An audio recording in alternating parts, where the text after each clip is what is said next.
The golden age of organized crime may seem like a thing of the past in this era of surveillance. Law enforcement officers have technology and profiling capabilities now that they never had in the past. But make no mistake, gangs are alive and thriving. They've simply evolved with the times. And we're not just talking about low-level street gangs either.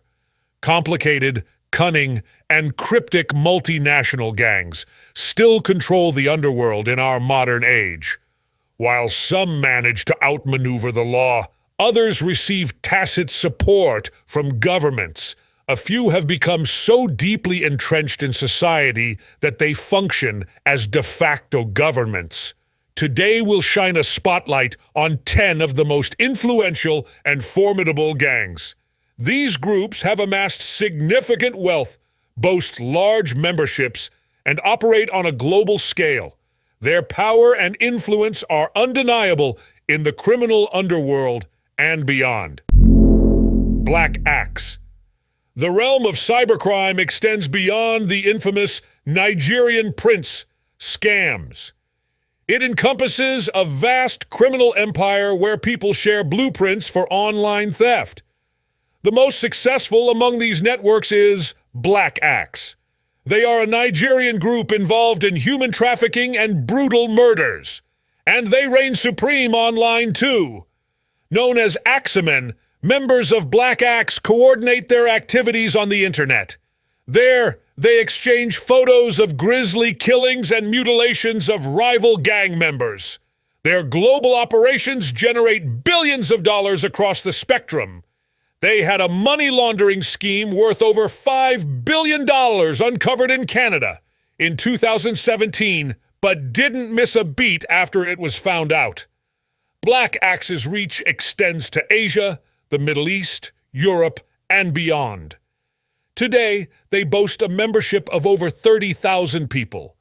They divide the world into zones, each governed by a local head who collects dues before sending revenue back to the gang's headquarters in Benin City, Nigeria.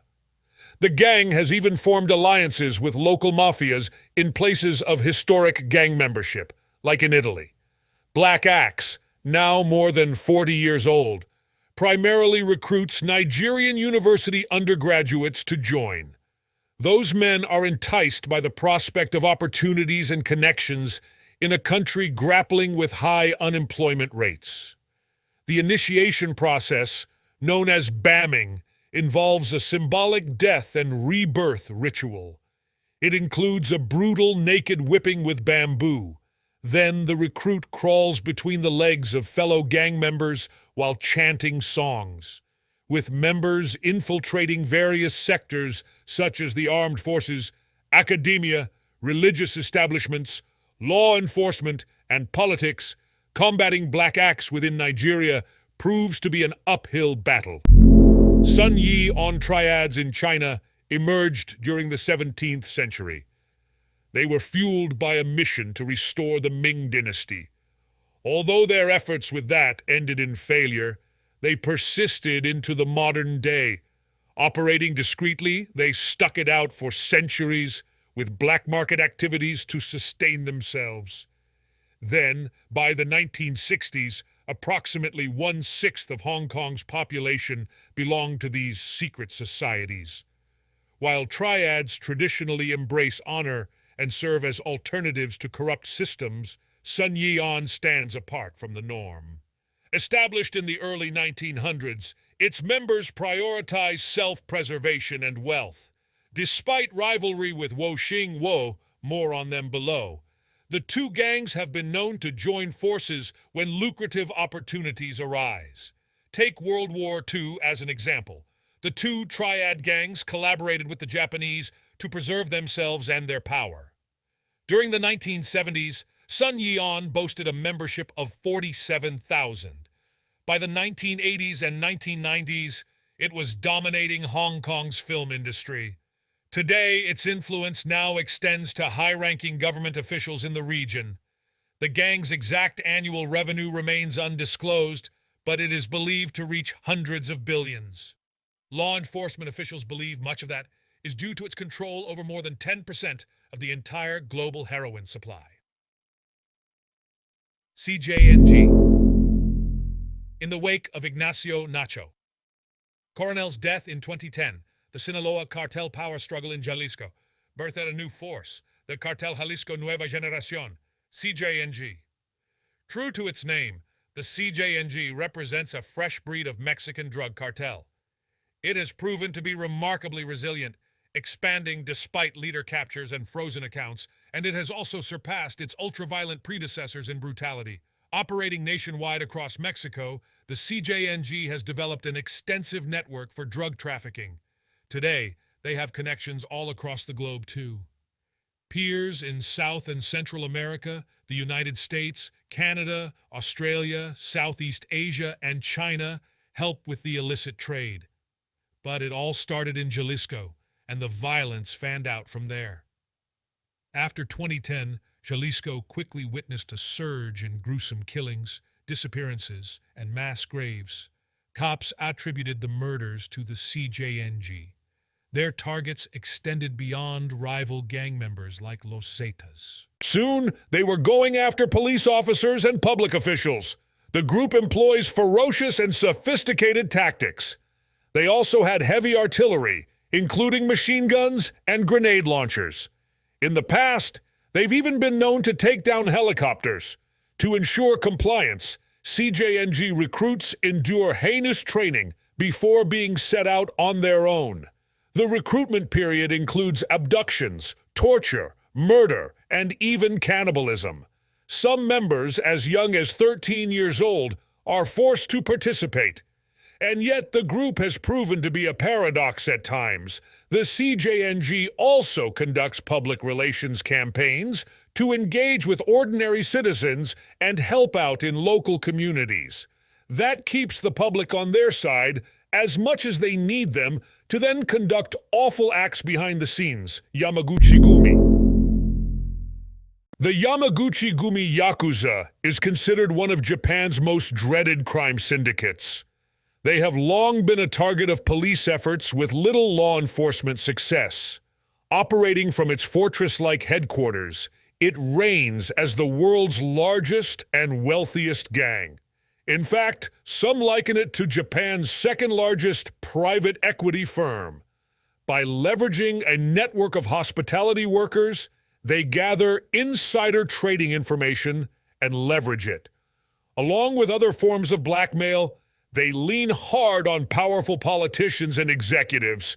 Their illicit activities span drug trafficking, fraud, theft, and violent crimes. Surprisingly, alongside their criminal endeavors, the Yamaguchi-gumi also dabbles in legitimate businesses and humanitarian groups. This criminal organization manages to maintain a highly visible presence in Japan. It comes complete with office buildings, business cards, fan magazines, and even comic books that chronicle their exploits.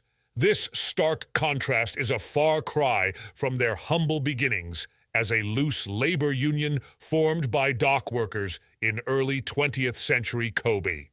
Additionally, the modern Yakuza defies conventional stereotypes. Younger members increasingly avoid tattoos and refrain from the practice of finger amputation to evade gang affiliation. 6. 'Ndrangheta, inside Italy's most dangerous mafia, shares news on drugs. The 'Ndrangheta is often compared to the Sinaloa cartel because it was previously believed to lack a hierarchical structure. But this notorious Italian organized crime syndicate is far more structured than people initially believed.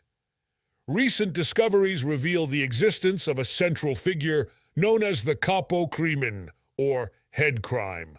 That boss operates with near universal approval to carry out whatever acts it pleases. Interestingly, this mafia organization has connections to Carlo Gambino, the real-life inspiration behind The Godfather, in New York City. Supporting the capo is the crimine, the governing body of the 'Ndrangheta. Below them are the colonels. From there, underlings are tasked with specific jobs and held in control with the threat of sure death if they step out of line. The Endrine, or clans, oversee local territories across Italy. They typically consist of at least 49 members and are often organized around families. The ranking system aligns closely with Catholic saints, with initiations referred to as baptisms, with operations spanning 30 countries and an estimated 60,000 members.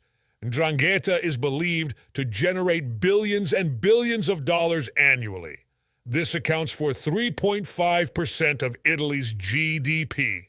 It even surpasses the country's largest bank, UniCredit. If 'Ndrangheta were an independent nation, it would out-earn Luxembourg. Their illicit activities primarily involve drug trafficking and illegal waste disposal. However, they also engage in gambling, extortion, prostitution, gun running, and counterfeiting. Their reach is so deep and expansive in Italy as to be near universal across the entire country. 5. Jewish Defense League. William F. Buckley discusses the JDL with Rabbi Meir Kahane and Theodore Bickel. The Dick Cavett Show. The FBI recognizes the Jewish Defense League as a far-right terrorist group. Founded in 1968 by Rabbi Meir Kahane, its main goals were to combat anti-Semitism worldwide. Its primary work is in the United States and Israel, but law enforcement believes it operates elsewhere as well. The group's hope was that they would be able to successfully safeguard Jews using force. But not everybody is so gung-ho about how the group has gone about its business. The JDL has faced accusations of carrying out various acts of terrorism that have included bombings, assassinations, and extortion. Active primarily in the U.S. and Israel, the JDL has a history of violent incidents. In the 1970s, the JDL gained attention through high-profile attacks on Arab targets in the U.S. and Europe. They also opposed the USSR, fighting against the restrictions on Jewish emigration to Israel. Despite its small size, the JDL attracted a substantial following in the Israeli-American Jewish community, largely due to its aggressive tactics. Solntsevskaya Bratva Notorious Life of Sergei Mikhailov, Solntsevskaya Bratva Boss. The Solntsevskaya Bratva, known as the Solntsevo fraternity, emerged as the dominant force among Russian mafia groups after the Soviet Union's demise. Despite wielding significant influence over banks and businesses in Russia, it operates covertly. Its operations are so subtle, in fact, that some doubt its existence. The fraternity's elusive nature stems from a blend of discretion and external factors. Allegedly, its leadership consists of 12 clandestine figures. They supposedly convene in undisclosed global locations. Moreover, the Kremlin is said to exercise control over its activities. Meanwhile, the Russian elite known as kleptocrats covertly support and enable its endeavors. Like China's triads, Russian gangsters have intertwined themselves within the political establishment since Stalin's era. Back then, he enlisted their help in bank heists and revolution financing. The 1990s marked a feeding frenzy for criminal organizations. They all benefited from the collapse of the Soviet Union and Russia's transition into a capitalist free market. Consequently, they played a pivotal role in shaping the current state of affairs. That blurred the boundaries between criminal activities and the state. Thus, today, the illicit enterprises of drug and human trafficking seamlessly intertwine with legitimate business operations. In that way, the Solntsevskaya Bratva supposedly controls black markets, extorts businesses, smuggles guns, and traffics drugs. Its business empire is large and forever growing, and it remains a considerable mystery to the rest of the world. Camorra. The Camorra Mafia is a centuries-old organization, predating the nation of Italy itself. Today, It holds sway over the city of Naples. Known as the system to locals, it commands such authority that Neapolitans rarely testify against it in court. In turn, they treat it almost like the government.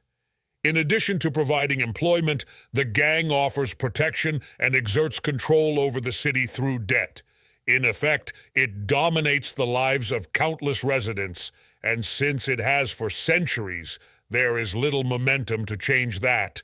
Comprising 100 self-governing clans and approximately 10,000 immediate associates, the Camorra boasts an extensive network of dependent clients and allies. Its work goes far beyond just the city of Naples, though. Its combined operations in black market business, drug dealing, and trafficking span the Americas and Europe. In total, they generated an estimated annual revenue of $4.9 billion in 2014 alone. Contrary to popular belief, the Camorra remains firmly in control of Naples today, and it shows no signs of slowing down, outpacing the rise of rival gangs even now. Notably, it operates drug bazaars known as piazzas. These are heavily fortified apartment complexes equipped with numerous lookouts. Inside, they contain an intricate underground system for drug and money exchanges. In that way, police raids are essentially futile. And thus, Camorra goes on, existing like it always has, and like it probably always will. 14K. The 14K triad has been active in Hong Kong since the 1940s. Now, it is believed to be the largest of all East Asian gangs with a massive membership. Its endurance is officially attributed to its pyramid structure and vigilance against undercover operations. Plus, the worldwide public's demand for its services, including heroin, illegal migration, and gambling, has gone a long way to sustain it for decades. Unofficially, government officers have been known to assist the 14K and other triads. This is not a new phenomenon. As far back as 1984, CCP leader Deng Xiaoping openly expressed support for collaborating with organized crime. He praised their patriotism and integrity while acknowledging their business cunning. In the decades since, triads like 14K have even provided protection for CCP officials abroad. In return, the government turns a blind eye to their dubious activities, such as drug and wildlife smuggling. The gang is also believed to be engaged in human trafficking throughout that region, and the group is so brazen they are even acting like government officials themselves. Back in 2020, the former leader of the 14K, Wan Kwok Koi, also known as Broken Tooth, played the role of a dignitary himself. He met with the president of Bougainville in Papua New Guinea to discuss the establishment of a new economic zone on the island. The gang hoped to contribute to China's ambitious One Belt, One Road trade network in the South Pacific. In turn, authorities are worried the gang will use those new regions as zones to smuggle drugs, guns, and other black market products. The Wo Shing Wo is a Chinese triad gang operating worldwide. It has experienced steady growth since the 1990s, coinciding with increased police attention. This organization has expanded its influence beyond Hong Kong to many other Asian and even Western cities. Recently, it has established a notable presence in San Francisco. Currently, the Wo Shing Wo boasts a membership exceeding 20,000 people worldwide, and all of them are willing to die for the gang's access to illegal markets and ill-gotten money. Primarily recognized for its involvement in illegal gambling, the Wo Shing Wo engages in a wide range of triad activities. These include drug trafficking, protection rackets, and extortion. They have even been known to engage in wildlife smuggling, fraud, counterfeiting, loan sharking, cyber scams, and money laundering. Interestingly, not all of their endeavors are unlawful. Triads also engage in legal ventures such as operating nightclubs, casinos, and bars. In some areas of the Far East, the Woshing Wu even works in movie production and distribution. Triads like this aim to address market gaps or provide services that the government fails to offer, but their illegal businesses bring black market sales, corruption, and brutal violence too. The combination makes them deadly for those who get in their way and difficult for law enforcement